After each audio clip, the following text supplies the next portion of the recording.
ہم صنف شاعری میں وہ انداز سخن ہے جس میں اللہ سبحانہ تعالیٰ کی تعریف و توصیف بیان کی جائے اور اس کی قدرت و کبریائی کا ذکر ہو۔ یہ نظم ہم چند اشعار پر مشتمل ہے اور کلیات اسماعیل سے ماخوذ ہے۔ چند بامعنی لفظوں پر مشتمل مصروں یا کلام کو شعر کہا جاتا ہے۔ ہر شعر کے 2 حصے ہوتے ہیں اور ہر حصے کو مصرع کہا جاتا ہے۔ پہلے مصرے کو مصرع اولیٰ اور دوسرے مصرے کو مصرع ثانی کہتے ہیں۔ شامل نصاب نظم حمد کے شاعر مولوی محمد اسماعیل میرٹھی ہیں۔ مولوی محمد اسماعیل میرٹھی 1844 میں میرٹھ میں پیدا ہوئے۔ ابتدائی تعلیم و تربیت مروجہ طریقے کے مطابق ہوئی۔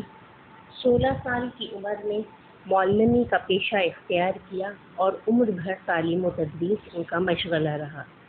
سہارنپور، میرٹھ اور آگرہ کے اسکولوں سے منسلک رہے۔ 1888 میں ریٹائر ہوئے اور بقیہ زندگی تصنیف و تالیف میں گزاری۔ اسماعیل میرٹھی نئے طرز و خیال والے نمایاں شاعر تھے۔ وہ نظم گو شعراء میں ایک ستارے کی مانند ہیں۔ مولانا الطاف حسین حالی اور مولانا آزاد نے جس جدید شاعری کی بنیاد ڈالی اسے مولوی محمد اسماعیل میرٹھی کو بچوں کا شاعر بھی کہا جاتا ہے، کیونکہ انہوں نے بچوں کے لیے اخلاقی اور اصلاحی نظمیں تحریر کیں جو درسی کتابوں کا بھی حصہ رہیں۔ ان کی زبان میں سادگی، سلاست اور روانی کے علاوہ ایک ایسا تاثر ہے جو ہر ذہنی سطح کے قاری کو متاثر کرتا ہے۔ اسماعیل کو پرانے زمانے کی نظموں کے غیر حقیقی تصور اور اظہار بے حد ناپسند تھا، لہٰذا انہوں نے روایتی طرز کو ترک کر کے ہمیشہ نئے طریقوں سے تجربہ کیا۔ وہ سادگی اور اصل طریقے کی نظم کاری کیا کرتے تھے۔ 1880 میں ان کی تخلیق رضائے جواہر جاری ہوئی۔ اس کے علاوہ 1910 میں کلیات اسماعیل اور 1939 میں حیات کلیات اسماعیل شائع ہوئی۔ نظم حمد کے اشعار کی تشریحات کرنے سے پہلے حمد کے الفاظ معنی دیکھتے ہیں تاکہ اشعار کی تشریحات کرتے ہوئے ان الفاظ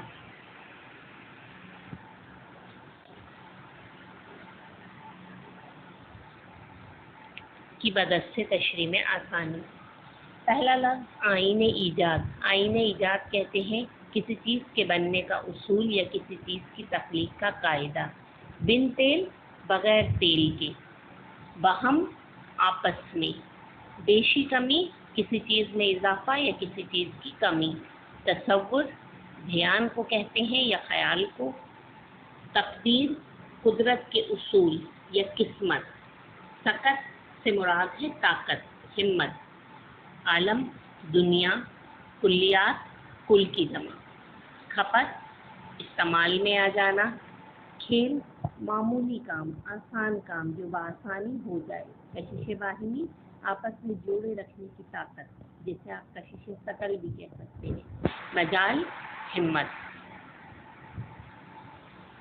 نظم حمد کے اشعار کی تشریحات سے پہلے میں ایک بات آپ لوگوں کو واضح کر دوں کہ اس میں جو ہے اس محدود وقت میں پوری نظم کی تشریح ممکن نہیں، اس لیے چند اشعار کی تشریح آپ کو بتائی جا رہی ہے، کیونکہ ویسے بھی نظم حمد میں ہر شعر میں جو ہے اس کا مرکزی خیال جو ہے وہ اللہ تعالیٰ کی صفات کا بیان ہوتا ہے۔ ابھی آپ دیکھیے شعر نمبر 2 کی تشریح۔ شعر نمبر 2 ہے آپ کا، تصور تیری ذات کا ہے محال، کسے یہ سکت اور کہاں یہ مجال۔ اس شعر میں شاعر نے اللہ تعالیٰ کی حمد و ثنا بیان کی ہے اور یہ بتایا ہے کہ زمین و آسمان کی جتنی بھی چیزیں ہیں ان سب میں اللہ تعالیٰ کے نور کا جلوہ موجود ہے۔ ہم انسان اس کی ذات کا تصور اور خیال بھی نہیں کر سکتے، وہ ہماری سوچوں سے بہت ارفع و اعلیٰ ہے، اور نہ ہی ہم اس کی ذات کے رازوں کو جان سکتے ہیں، نہ ہم میں اس کی ہمت ہے اور نہ ہی اس کی طاقت۔ ہم اللہ کی تخلیق ہیں، اس لیے اس کا ہر تصور ہماری سوچ کے دائرے سے بہت بلند ہے۔ اگلا شعر دیکھیے، شعر نمبر 5۔ چراغ ایسے روشن جو بن تیل ہیں، یہ تیری ہی قدرت کے سب کھیل ہیں۔ اس شعر میں شاعر نے اللہ تعالیٰ کی عظمت بیان کی ہے اور آسمان پر جگمگاتے ہوئے ستاروں کی بابت بتایا ہے کہ آسمان پر روشن ستارے چراغوں کی مانند ہیں جو بغیر کسی ایندھن کے صدیوں سے اپنی روشنی سے اس کائنات کو منور کر رہے ہیں۔ یہ ایسے دیے ہیں جو بغیر تیل کے روشن ہیں اور اپنی روشنی خود ہی پیدا کر رہے ہیں، اور آج کی سائنس بھی اس بات کو تسلیم کرتی ہے۔ یہ سب اللہ تعالیٰ کی قدرت کے کھیل ہیں اور کائنات کی ہر شے اس کے حکم کی تابع اور اس کی طاقت کے آگے بے بس ہے۔ اس کی قدرت ساری کائنات پر محیط ہے۔ بڑے بڑے ستاروں اور سیاروں سے لے کر معمولی ذرے تک ہر شے اس کی تابع ہے۔ اس کے بعد دیکھیے شعر نمبر 9 ہے۔ ان سب کا آئین ایجاد ایک، ہنر ایک ہے اور استاد ایک۔ اس شعر میں شاعر اللہ تعالیٰ کی قدرت و کبریائی بیان کرتے ہوئے کہہ رہے ہیں کہ اس کائنات کا ہر ذرہ اللہ تعالیٰ کی تخلیق کا بہترین نمونہ ہے۔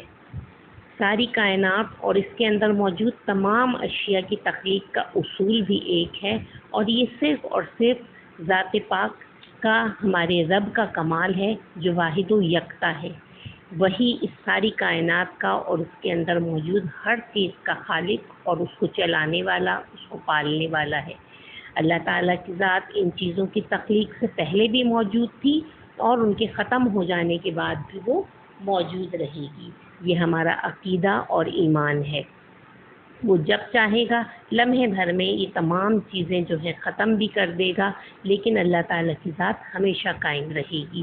وہ اس کائنات سے ماورا ہے، لازوال ہے، لافانی ہے، اور ان تمام چیزوں کا ایک ضابطے اور قاعدے سے اپنے کاموں کو معمول کے مطابق انجام دینا اس بات کی دلیل ہے کہ اس ساری کائنات اور اس کے اندر موجود تمام چیزوں کا خالق اور پالنے والا اللہ تعالیٰ ہے جو واحد و یکتا ہے۔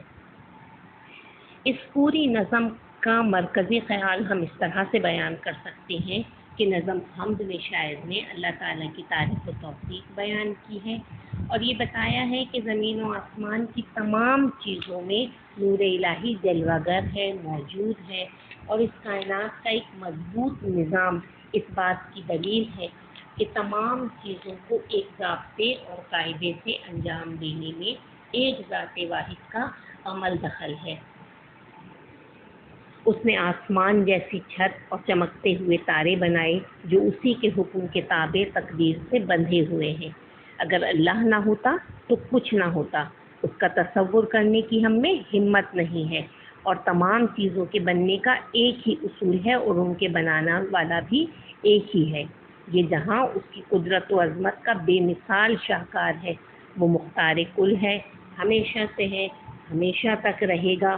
اس کی ذات لازوال ہے، اس کا نور و جمال ہر شے میں عیاں ہے، اور ہم اپنی محدود عقل کے سہارے اس ذات پاک کا تصور بھی کرنے کی مجال نہیں رکھتے، کیونکہ ہماری عقل ناقص اور اس کی ذات کامل ہے۔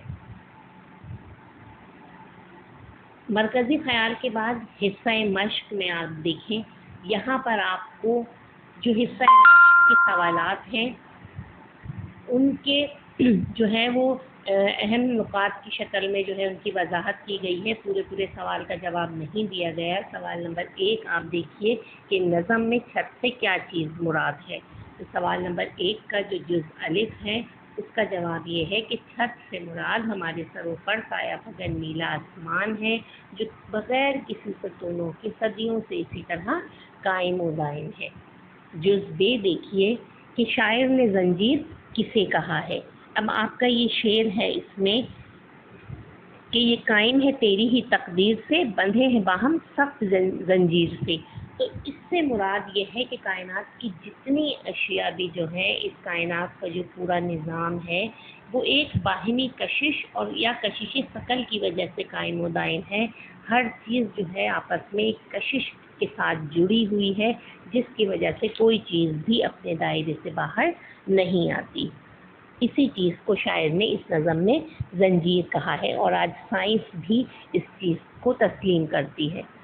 جز جیم میں آپ سے پوچھا گیا ہے کہ لال و گوہر سے شاعر کی کیا مراد ہے۔ تو اس نظم میں لال و گوہر سے مراد جو ہے وہ آسمان پر چمکتے ہوئے روشن ستارے یا سیارے ہیں، جن میں سے اکثر جسامت میں زمین سے بھی بڑے ہیں۔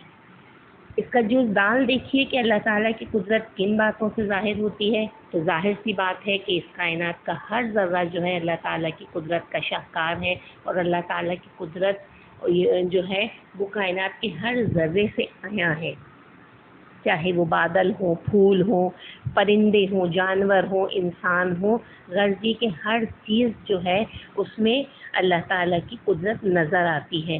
آسمان پر جگمگاتے ہوئے ستارے، سیارے، ہر چیز جو ہے وہ اللہ تعالیٰ کی تخلیق ہے۔ سوال نمبر 2 میں آپ سے اس حمد کا مرکزی خیال بیان پوچھا گیا ہے، وہ آپ کو اس کی وضاحت کر دی گئی۔ سوال نمبر 3 میں دیکھیے کہ آپ کو خالی جگہیں جو ہیں ان میں مناسب الفاظ سے ان خالی جگہوں کو پر کرنا ہے۔ نظم میں سے آپ کے یہ کچھ مصرے دیے گئے ہیں، جیسے بندھے ہیں باہم سخت زنجیر سے، وہ زنجیر کیا ہے؟ کشش باہمی۔ بنائی ہے تو نے یہ کیا؟ خوب چھت، یہ تیری ہی قدرت کے سب کھیل ہیں، تصور تیری ذات کا ہے محال۔ اس کے بعد سوال نمبر 4 دیکھیں۔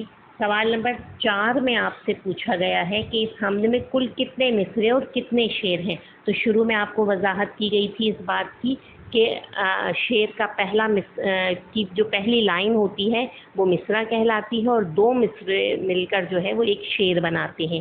تو اس طرح سے جو ہے اگر آپ اس کو کاؤنٹ کریں تو اس میں 9 اشعار ہیں، تو ظاہر سی بات ہے کہ پھر اس میں 18 مصرے ہوں گے۔ اسی کا جز بے ہے، کسی اور نظم کا ایک شعر لکھ کر مصرع اولا اور مصرع ثانی کی نشاندہی کیجیے۔ تو آپ کی اس کتاب میں بھی بہت سارے اشعار دیے ہوئے ہیں، اس میں سے جو ہے آپ دیکھ سکتے ہیں کہ ہر شعر کا جو پہلا مصرع ہوگا وہ مصرع اولا ہوگا اور دوسرا مصرع مصرع ثانی ہوگا۔ سوال نمبر 5 ہے آپ کا، درج ذیل سوالات میں سے درست جواب پر ٹک کا نشان لگائیے۔ ایک شعر میں مصرے ہوتے ہیں 2، 4، 6 یا 8، تو اس کا صحیح جواب ہوگا 2۔ حمد کے چوتھے شعر میں بن تیل کے چراغوں سے کیا مراد ہے؟ تو ہم نے اس شعر کی تشریح میں بھی دیکھا تھا کہ بن تیل کے چراغوں سے مراد ستارے ہیں۔ اس دنیا کی ہر چیز قائم ہے، اس دنیا کی ہر چیز کس چیز سے وجہ سے قائم ہے؟ اللہ تعالیٰ کی تقدیر سے قائم ہے۔ اس نظم میں لفظ آئین کا کیا مطلب ہے؟ تو اس میں آپ کو 4 آپشن دیے ہوئے ہیں، طریقہ، قانون، ضابطہ یا اصول۔ تو اس کا جواب ہوگا اصول۔ کائنات میں سب کھیل ہیں، ہمت کے، قدرت کے، عزت کے یا فرصت کے۔ تو اس میں جو ہے آپ کو شعر میں یہ بتایا ہوا ہے، شعر اس کا دیکھیے کہ کائنات میں چراغ ایسے روشن جو بن تیل ہیں، یہ تیری ہی قدرت کے سب کھیل ہیں، تو ہمت کے، قدرت کے، عزت کے یا فرصت کے۔ تو اس کا صحیح جواب ہوگا شعر کے مطابق قدرت کی۔ ٹھیک ہے، مجھے امید ہے کہ آپ کو اس کے اشعار کی تشریحات بھی سمجھ آ گئی ہوں گی۔ حصہ مشق میں جو کام دیا گیا ہے اس کی بھی میں نے وضاحت کر دی ہے۔ آخر میں جو ہے میں آپ کو ایک ہوم ٹاسک دے رہی ہوں، آپ کو اس نظم حمد کا خلاصہ تحریر کرنا ہے۔ خلاصہ تحریر کرنا اتنا مشکل نہیں ہے، کیونکہ آپ نے اس کا مرکزی خیال بھی دیکھ لیا ہے، اس کے 3 اشعار کی تشریحات بھی دیکھ لی ہے۔ ہر ایک شعر کو پڑھیں، اس کو ایک لائن میں یہ سوچیں کہ اس میں اللہ تعالیٰ کی کس صفت کا بیان کیا گیا ہے، اللہ تعالیٰ کی جو ہے تعریف کس طرح سے شعر میں آپ کو جو ہے بتائی گئی ہے، اور پھر اسی طرح سے جو ہے آپ کو ہر شعر کی ایک ایک لائن کو بھی آپ جو ہے وہ ملاتے جائیں گے، تو اس کا خلاصہ تیار ہو جائے گا۔ تو اس کی آپ نے مشق کرنی ہے۔ ٹھیک ہے۔